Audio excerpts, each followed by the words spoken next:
because I want to be sure that the editor who picks it up really loves the book as it is, like loves the idea, how I've developed it, especially because with novels, I really play around with what you can do with a novel, what you can do with time. Haitian Art Podcast Series is a podcast that will engage Haitian and Caribbean artists in a dialogue on the critique on art forms that reflect the culture and heritage of the Caribbean. Please don't forget to follow us at the HaitianHeritageMuseum.org and follow us on all of our social media handles. And also, please subscribe to the podcast. Hello. I'm super excited to introduce you guys today for a very special guest. But before I get started, I got to get you to know what are we doing here today. It's our anniversary. We're celebrating 20 years, and this podcast is so important to us and special because all the people that we're going to be interviewing during this 20th year anniversary, they're going to be able to partake in our historical, achievement or accomplishment for 20 years. So what are we doing today? Haitian Art Podcast Series, HAPS, what's happening in the Haitian community. The Haitian Art Podcast Series will engage Haitian and Caribbean artists in the dialogue of the critiques of art forms that reflect the culture and heritage of the Caribbean. So I just wanted to take that time and tell you guys about that. But then I also want to thank our wonderful sponsors, because our sponsors, if it wasn't for them, we would not be able to have these wonderful conversations and do the wonderful work that we do. So without further ado, I want to thank the Florida Arts and Culture. I want to thank the Florida African American Preservation Network. I want to thank Magic City and, of course, the Greater Miami Convention and Visitors Bureau. So without further ado, I'm going to introduce you guys our wonderful guest, and I'm going to read her short bio, but she's like, the bio is really short, but it's impacted, but I'll go ahead and read it and you guys learn more about her. Okay, Myriam J. Chancy is an author, most recently of the novel Village Weavers, Tin House, publishing by Tin House. Her previous novel, What Storm, What Thunder, was named as Best Book of 2021 by NPR Kirkus, Library Journal, the Boston Globe, Globe and Mail, shortlisted for the Caliba Golden Poppy Award, woohoo, and Aspen Word Literary Prize, longlisted for Brooklyn Public Library Book Prize and the OCM Bocas Prize, and awarded at ABA from the Before Columbus Foundation. Wow, so many great awards here. Her past novels include The Loneliness of Angels, winner of the 2011 Guyana Prize and Literary Caribbean Award, Best Fiction 2010, The Scorpion's Claw, and Spirit of Haiti, shortlisted in the Best First Book category, Canada Caribbean Region of Commonwealth Prize, 2004. She is also the author of several academic monographs, including Harvesting Haiti, Reflecting of Unnatural Disasters, and Framing Silence, revolutionary novels by Haitian women. Her recent writings have appeared in Whetstone.com Journal, Electric Literature, and LitHub. She is a fellow of the John Simon Guggenheim Memorial Foundation and HBA Chair of the Humanities of Scripps College in California. Give it up, a warm welcome for Myriam. Thank you, Evelyn. Welcome, Thank you for having Myriam. me. Oh my gosh, such an extensive, bio, and you condensed it for us. So if I missed anything that you would like to share that we didn't have on your bio, please share, or if we're good, we can continue on with the Well, the only thing that I'll add is for your French-speaking audience that okay. What Storm, What Thunder was translated into French, Voix éclair tonnerre, with a press out of Montreal, and it's actually a finalist for le Prix de Libraire Vert. We'll find out who wins that prize in May, and I'll be going for the ceremony in May. But edited by a Haitian editor, translated by a Haitian translator, Chloé Savoie-Bernard, and also the cover is by a Haitian American artist out of New York. So Lorena. Nice. So all Haitian. Tout est Haitien. That's amazing. I love that. I think that's really neat because in the space, I guess you go ahead and talk. I don't want to talk. So tell me, how did you get started in writing? Can you tell us how did this journey happen? Yeah, well, I was always writing since I was little. So, I wrote my first piece with my mom when I was 7. We wrote a poem together about Oh, how much wow. I loved eating and reading. And that poem was put up, I remember, in the school I was going to, up on the wall, Nice. like at the adult level. And I remember seeing that it was at adult eyesight and that adults were thinking that it was important. And I think that planted a seed that writing could be important to communicate, especially to those who had some power and some leverage. But I didn't become a writer. I mean, I started publishing in my teenage years in Canada. Hmm. And my first books Okay. came out in my late 20s, but firstly academic books. And then I went on to publish fiction later, even though I was always writing both. But I don't think I took myself seriously as a writer until I was a few books in. But just to say it was something I always did. And so there you go. Wow. Okay. Well, good. Tell me a little bit about your background. So you were born in Canada, or you were born in Haiti to Haitian I, parents, and you guys moved to Canada. What's No, that I was born story? in Port-au-Prince. I was born in Port-au-Prince of Haitian parents Okay. who had actually Hmm. met in France and then decided to go back to Haiti to have me. But this was in the middle of the Duvalier regime, of a turnover from the first regime to the second. I was born in 1970. Okay. Gotcha. And both of them Hmm. were school teachers. And so they really couldn't make a go of it there. So they moved on to Canada. And then so I stayed back in Canada for a while. I mean, not Canada, Okay. Haiti, the kind of thing of an Okay. adette where they leave you behind with relatives and they come back and they go back and forth. And then eventually Okay. we emigrated to Quebec City, and then from Quebec City to Winnipeg, where my parents worked in the French Quarter. My mom taught accounting. She was an accountant, actually. She taught accounting at a Okay. community college level, and my dad taught French. He was also a musician. He comes from a pretty well-known family of musicians. Awesome. Because that was one of my other questions, since we can go right into it, because it was Sure. like everybody that I know, they know somebody who was an artist in their family, whether it was like a professional artist or they just Uh-huh. jam on Sundays at the family house. So Uh-huh. you're saying that your dad was a musician. My So he dad was was a a folk performing artist. musician. He was one of the first people to, Wow. I think, record Haiti Chérie in French in France. His younger brothers started Tabou Combo. So if you know Wow. Tabou Combo, then you know my Oh my family. gosh. And but he was my dad was I always love playing it. music at home, so it certainly has influenced how I write. And for people who might check out Village Weavers, which is the novel that you mentioned, my newest novel, which just came out Yes. at the beginning of this month, which is right behind me over my shoulder, it has a playlist. Yes. So you can go to Spotify and just put in Village Weavers, and the Spotify list will come up with music from the 40s right through to the present day of a novel, which is 2002. But the early music is like Trio Select, like really, really old time Haitian music. I love that. And I love I don't remember. I know I've read off the publisher. So the publisher gave you free reign to do. That's amazing. Oh, but the Spotify list I just did on my own, you Okay, know. okay.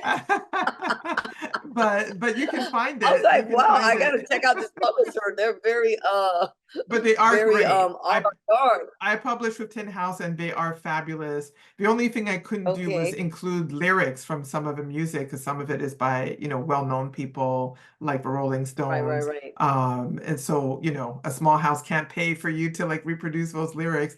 But so that's why I Of have a course. playlist so that you'll know, like the book mentions which song a character might be listening to or what kind of music they're listening to. And the playlist allows you to kind of follow along through the decades because the book starts in the 40s and ends in the 2000s. So you can kind of follow I love along. it. Or if haven't gone the Love novel yet, you can just listen to the Spotify list and kind of get a taste for Gotcha. where the music will Did take you you. audio record it as well? Did you audio I did record your book as not. well? The Okay. audio recording was published by Brilliance, which is an Amazon subsidiary, and the narrator is Okay. a woman named Robin Miles, who has also Okay. done a lot of Edwidge Dantica's books and Ibiza Boy's books. So if your audience is familiar with Ibiza Boy's YA novels or Edwidge Dantica's fiction Mhm. in audio form, then this is the same narrator doing Village Weavers.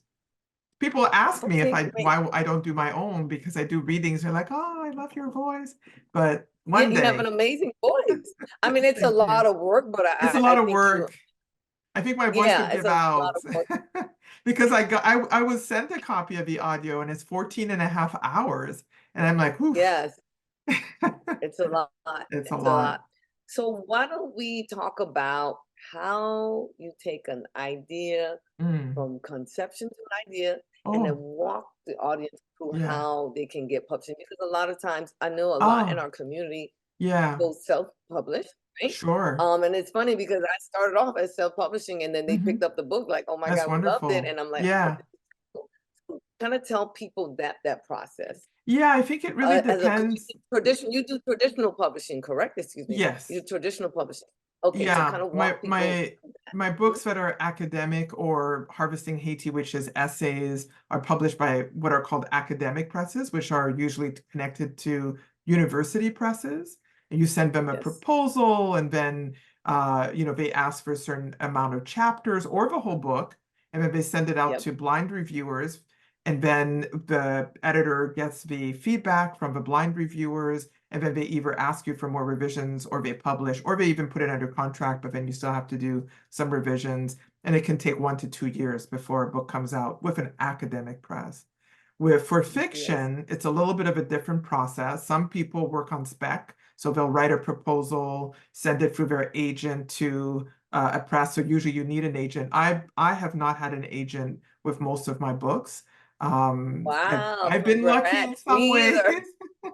I've been lucky, Me either. Uh, I love and it. Great. yeah, and I've worked with some wonderful editors, and even a Mhm. press like Tin House, where normally you do need an agent to submit, they have a window. So some people, so if you love a press, and you've seen what they publish and you think that your work would belong with that press, a lot of even Mhm. traditional publishers have windows where they accept submissions, and they open that window from, not sure, like September to November, depends on the press, but they usually put it on their Mhm. social media or on their website, and you can keep track of Mhm. when they open submissions for, anybody, and then you just have to send it in as quick as possible. But I like to write my entire books. Like I know a lot of sort of writers who are starting out now, they like Mhm. to sell on spec. They like to get the advance and then work with an editor.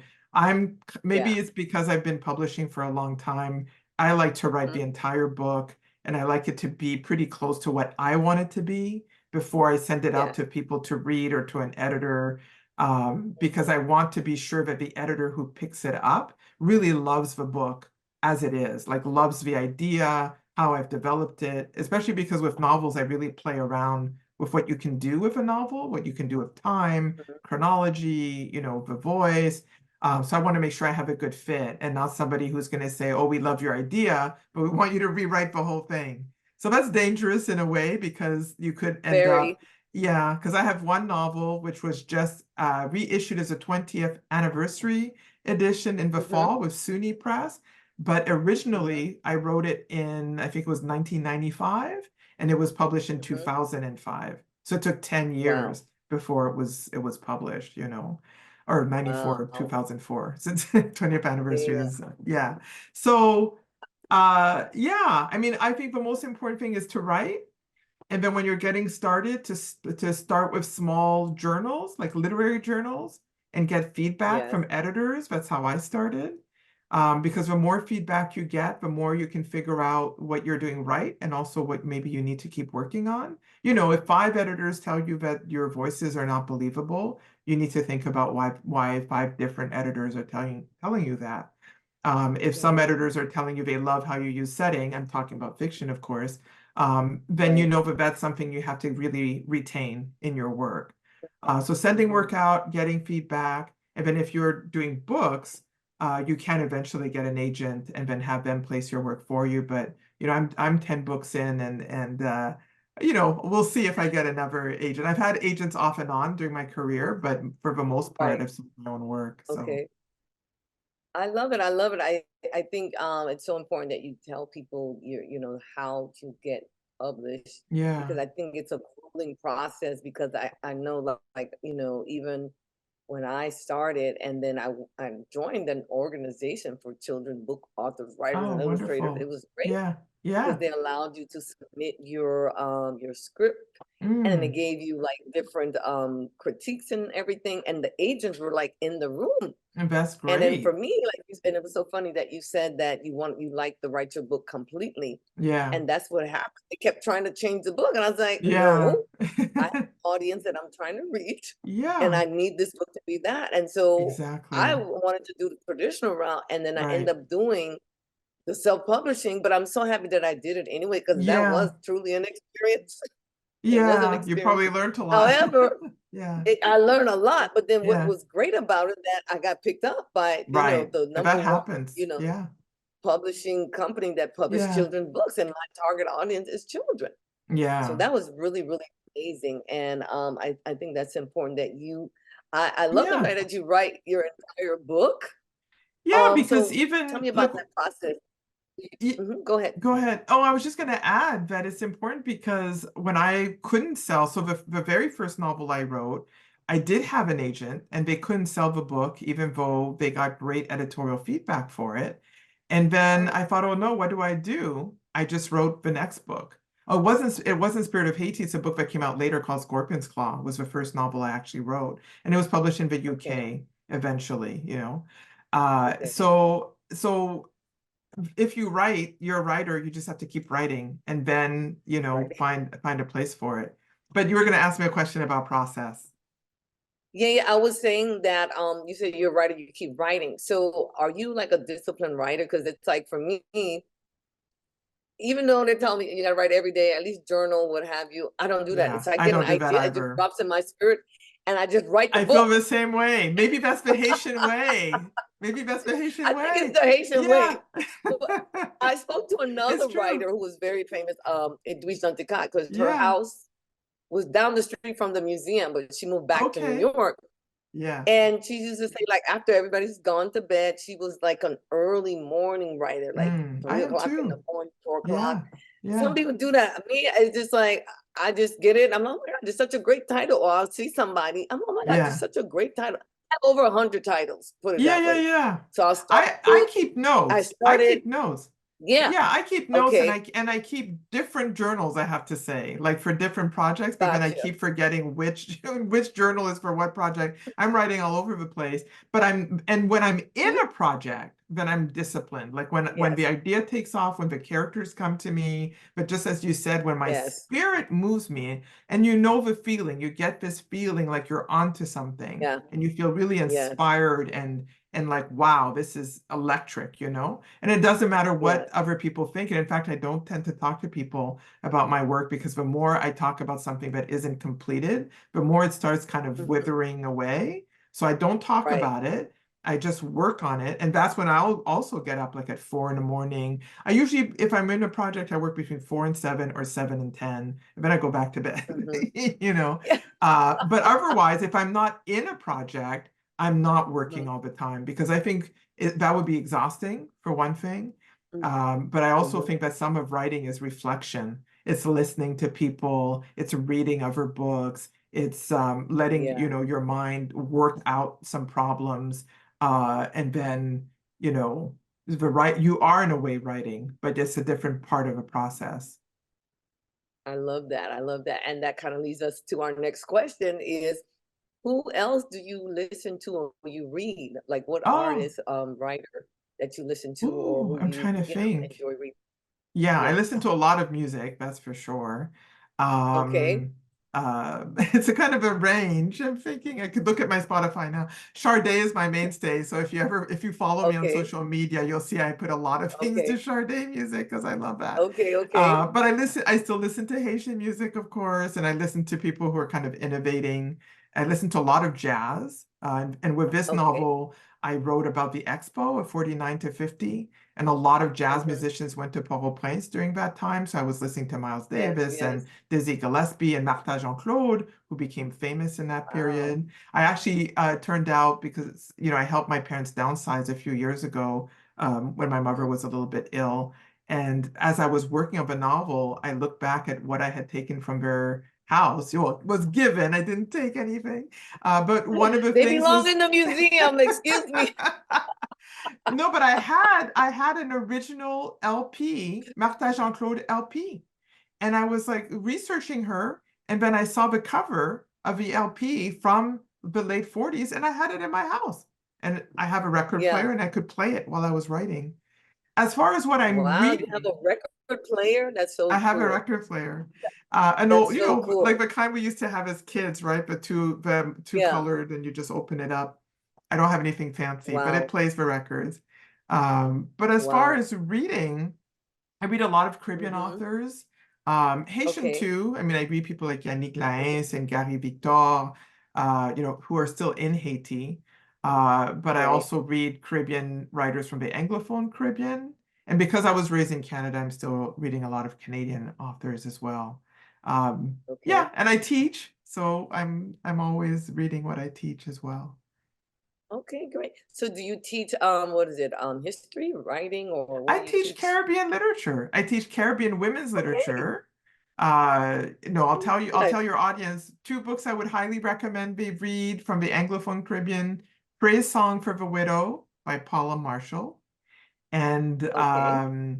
I think it's called Wonderful Equations of a Dread by Marcia Douglas, who's from Jamaica. I love that. That's a Yeah. long title, but it's very in like you automatically see the dreads, like what? Yeah. What What's is going on the there? dread? It's like very And it's about um music too. It's about reggae. interesting. Yeah, it uses Very reggae interesting. forms to rethink the novel and to talk about Rastafarianism. So, That's really, really interesting. I think that would be an interesting read. and my Okay, students my love next it. question is um excuse me? I just said my students love The it. I would love It's it. a challenging novel, but they Really, love it. it seemed like a Yeah, cool book. It's very different. I love that. yeah, The question that I have for you is that because you write academian books, right? yeah.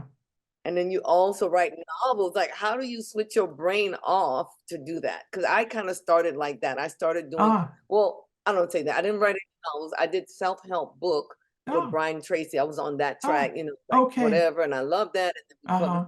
together. So I was doing that. But then being here at the museum, I'm like, gosh, we have so many kids that come here. And then at that time, it wasn't a lot of books. Now there's a few Yeah. books coming out, but I Right. like them.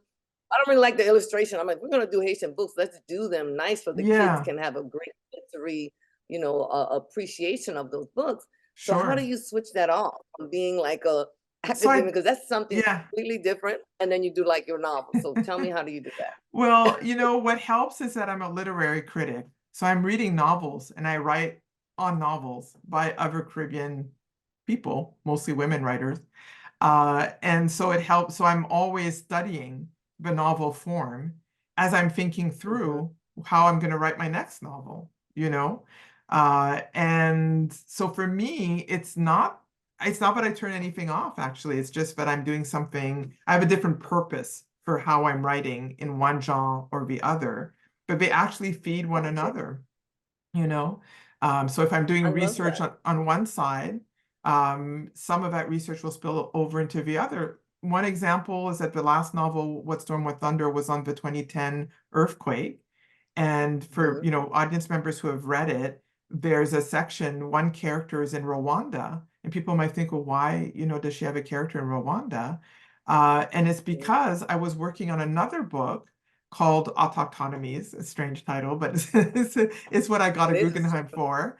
But it has a whole okay. chapter on representations of Rwandan genocide, which was inspired by Raoul Peck's film, Sometimes in April, and people will know Raoul Peck, a Haitian filmmaker who also did a great Yes. documentary on the aftermath of the earthquake. Uh, Yes. and and so I kept thinking, wow, like there's a connection between Haiti, in terms of what he was able to do in that film. And then it Mhm. brought me, so when I was working on the novel at the same time, I thought I'm going to make that connection explicit in the novel in terms of what people have got. It's completely different in terms of how people lost, loved ones, but what people are Right. left Right. with in terms of grieving and so forth is Mhm. similar, so that's how I brought it together. Right. Yeah, that makes sense because for me, what I do historical fiction. Get it? I don't know if you know Yeah. what that is. Historical fiction is basically, if I would do like the nonfiction, I would never write this book for these children. So I Yeah. do the time period, and Mhm. I do it's so much, it's still research, of course, but you know, with the Sure. Haitian Heritage Museum, I put in the characters, like, and then when I submitted to Scholastic, they're like, oh my God, there's a real queen of Haiti. I'm like, Right, where right. you been? You know, We're and I love yeah, we that have to get because the people to kids catch now, up. they need to catch up. Yeah, yeah, So for yeah. me, it's like, wow, okay, you know, I'm onto something. And then she was like, listen, there's no antagonists that are male. We don't have any male Mm. antagonists. So I was Mhm. like, oh my God, this is so great. So I came up with an idea that I did some research when Halle Celeste, I did like a Caribbean tour, Yeah. right? And you know, he Yeah, went to yeah. Haiti, of course, and that was like a big deal, whatever. Mhm. And I I was like, oh didn't my know God, that he there's went. something You're there. telling me something new. I He didn't know he went to went to Haiti. Haiti. I He only went to know about it Haiti. going He to did like a Jamaica. he went to Jamaica, Haiti, and Trinidad. And I was like, Wow. oh my God, this is so great. So I found some video about him going to Oh Haiti. my And God. then, yeah, it's some like, it's old, it's on YouTube. It's not I long, but need it's your like, I'm book. okay. Exactly. So I was like, this is so great. And Yeah. then for me, what I loved about it, because there's a connection here, because some lady came here, visited a museum from Ethiopia, and she's like, there's a Mm. connection, there's a connection. I'm like, I don't know what Yeah. the connection is, but there is. You know, Haiti Wow. was the first Black nation to kick Yeah. out the Europeans. You're And of right. course, Ethiopia did not get occupied by any European unless they had that Until the little 40s, situation 40s, with 50s with Italy. Italy. Yeah, Hmm. but they had a very long, long range. So I That's was right. like, you know what, there is something there. So I was like, That's you know right. what? And I was like, of course I was gonna do the book about the Divanis, but I was like, people are Mm. still, but it's a children's book.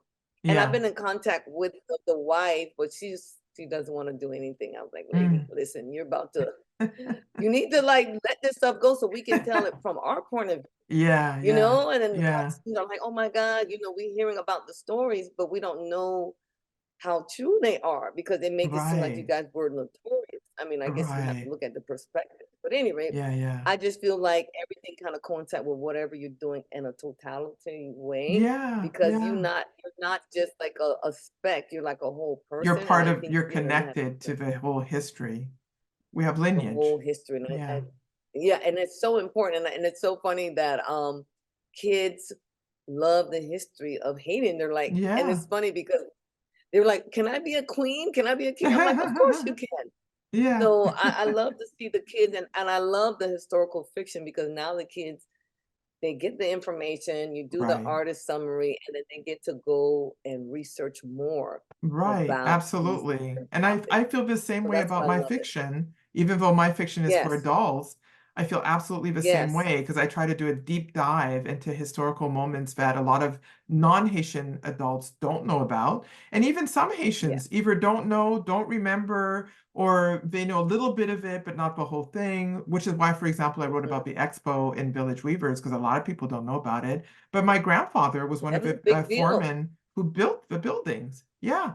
So, Really? yeah, my dad's dad was one of the foremans on the buildings. Oh, So I was like, it but was a big deal. I even didn't know until I did the research. I even didn't know about Dizzy Gillespie and Miles Davis. And I didn't know Jean-Claude got her start there. So I learned a lot too.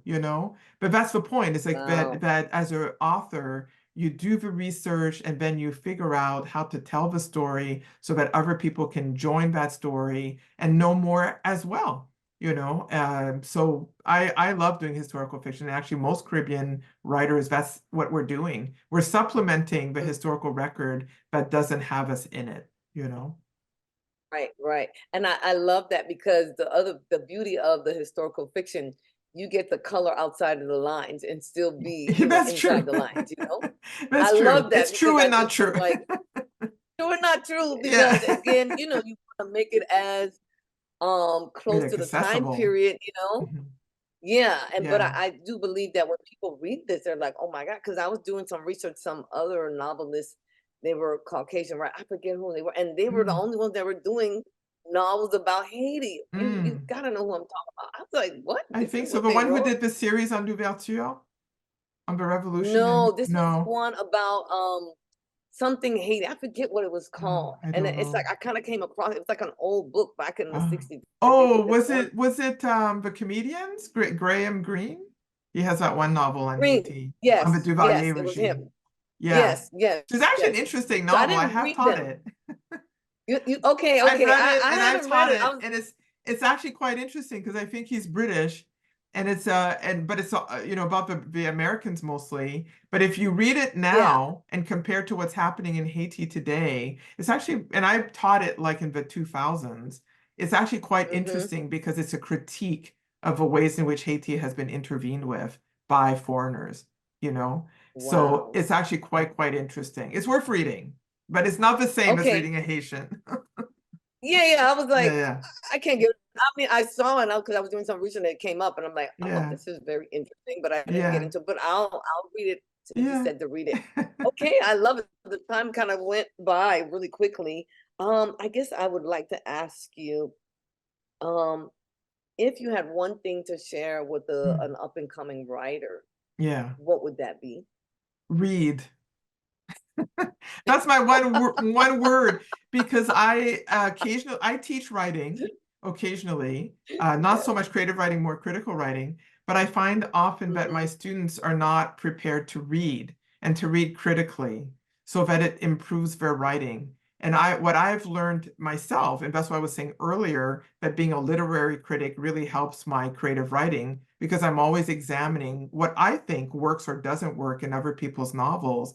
But if you're not reading as a writer, you are not really informed as to what makes writing good writing. I mean, we Yeah. all, a lot of it is subjective, but a great deal Yeah. of it is it is a craft. It's like if you were like a woodworker, would you just start like making tables without looking at other people's tables and seeing how they made those tables and appreciating them and looking at the history of a table? Like, you need to read in order to and also to understand what you're a part of in terms of a Yeah. literary tradition, because I sometimes meet younger Caribbean writers who are writing differently than their peers, or writing like we were just talking about Graham Greene. They're not writing like an old British man. They're writing something else. And then they might get rejected by an editor and they think they have to start writing like the mainstream. No, if Right. you start reading more Haitian writers, if you're Haitian, if you start reading more Caribbean writers, you realize that the way you think, the way you formulate is very similar to others, like yourself. And then the more you Yeah. read people like yourself, the more you realize that you're part of a bigger tradition and you can learn how to do it even better. So that's what I would say. Yeah. Read, read, read, read, read. Then write. I love it. I think that's very, very important because again, it really makes you become a better writer. I'm It telling you, does. it's so important. And I think with social media, everybody has like I don't know what you call it. It's like everything is microwave and it's like, Yeah, it's what? too This is fast. not making sense. The other reason I Go say ahead. read is because as a writer and as a published author, I mean, you know this, we want to be read. We're trying to communicate to other people. So I think as authors, we have to read others too. We have to be readers to Yes. appreciate, what the reader's Hmm. experience is of our work. So if we're also Yeah. readers, then we know, what we can expect from readers, or also to try to meet them halfway if we're doing something that's very Yeah. different. So it Yeah. helps us I think, appreciate what our readers are doing for us, being our audiences, if we're somebody yeah. else's I think audience. I think that's so important. It's like, I'll leave you guys with this is that my friend, she just had a child, I guess it's not 1 year old yet. And Mm. her goal was to have this read like 100 books to this child. I'm like, oh my God, I get you guys are really pushing this goal here. And Yeah. then I sent her the book as a gift. And she was like, the sensory of her daughter was like, her Mm. eyes lit up and everything. And she left like a beautiful review. And I just think like That's nice. with the children's book, it's like you have like two audiences basically, Yes. because the kid Yeah, is not going to that's fork out true. the money, but the Yeah, parents will. And then when you say that's read right. other people, and I kind of got inspired by Vashti Harrison. I don't know if you know her. She wrote this No, book called I'll take that name down. My Heroes, Women from Around the World, Bold Women from Around the World. Hmm. And she has this box set of women from around the world. So I don't Wow. know if she included oh my God, what's the dancer that went to Catherine Dunham. Catherine Dunham. So she has them in cartoon face, and she just has their bios. And I'm so inspired by that. I'm like, I'm going to do this for Haitian women. Because the children know about the fabulous Haitian women. And for me, I put it down, but now I'm determined to do it. And I'm not going to just do for the 20th and the 19th century. I'm going to also do for the 18th century, because when you talk about Haitian history, they're always talking about the males. And I love Toussaint, I love this, I love them all. There's nothing that talks about women. Yeah, you know, absolutely. I agree with you. Right? Absolutely. So and I saw that I hope you you'll guys did also something do. with women. I hope you'll also do a book on Martha Jean-Claude, even though she's in the 20th century, because I mean she's amazing. And there's not enough available on her. No, there's not. Actually, some collector, his parents were the Minister of Culture and Tourism in Haiti. And when you're saying that you got the actual original I guess record or something. Yes, the record. I have it's in CD form. I don't know, somebody must have translated whatever. I have the CD. And I was like, who is this lady? The same thing with you. I was like, who is she? Whatever. And I thought, God, she was very major. So a lot of people don't know our culture, and that's what's giving me the drive to not only do the museum but to do the books, because people are so misinformed about Haiti. I'm thinking we are such a rich culture and have such an amazing history, not only in terms of the revolution, but all the way through to the present. And that's something we need to preserve, and we need to believe will it continues, but that some of what we're seeing today in terms of the turmoil we will find a way out of that and to restore, to where we were before. I believe those are just all growing pains, because I really believe anything great, you have to go through, push through all the distractions and everything, because when you look at the island as a whole, the people makes it rich, and then the natural resources that we have makes I completely agree. We have an amazing people, amazing culture, and a beautiful, beautiful land. And all those things are not dying. They're still there flourishing. Yes. Well, on that note, we're going to end this conversation, because I can talk to you forever. And I just want to thank her so much, Myriam Chancy. Thank you so much for coming and supporting the Haitian Art Podcast Series. And we are just so enthusiastic about what you're doing. We wish you continued success. Thank you. And I love that you're 10 years into being a writer. And I think 10 books. More people. 10 books. 10 books. 10 books. It's a lot more years, but 10 books. Listen, some people have their books in their head for years and they never put it out. That's true. So it took a lot. It takes a lot to go ahead and move forward to put it out. So I commend you for that. And and then having the little tidbits about, you said your brother or your cousin was the founder of Tapu Compo? My dad's younger brothers. Yeah. So and for those who don't know, this is like an iconic figure in Haiti. Like when I went to school in DC, my cousin, who then boyfriend was from Cameroon, he said, Evelyn, Tapu Compo. I was like, really? Like, get out of my face. Like, come on, you are Cameroon, Yeah. But they know about the globe. Yeah, they traveled absolutely. The globe. So first international band from Haiti. Very international. Yeah. So hopefully one day I can get one of them on, and have a conversation with them, because you should talk to C. Albert. C. Albert is my uncle. He's still in Haiti. He has a radio station and I think now a television station too. Is doing his thing. He's still there in Port-au-Prince. That's what I love about the Haitian culture and the Haitian people. Everybody is connected to everybody some way, shape, or form. True. Everybody comes from a long line of wonderful people. Long line for wonderful people. So thank you so much, Myriam. Thank you, You are a delight to interview. And like I said, I can sit here and talk to you forever, because you hold a very strong part of our culture. And I'm glad that I was able to talk to you and learn about your craft and how do you perfect your craft and everything that you're doing, even at the college level. And of course, international, because your books are international as well. And we thank you for being a product of Haiti and continuing to showcase Haiti in a different light and a very creative light. So we thank you so much for joining us. And again, This is the Haitian Art Podcast Series, what's happening in the Haitian community. And this dialogue was happened with Myriam Chancy. So thank you so much, and you have a great rest of your day. Bye. Bye, everyone.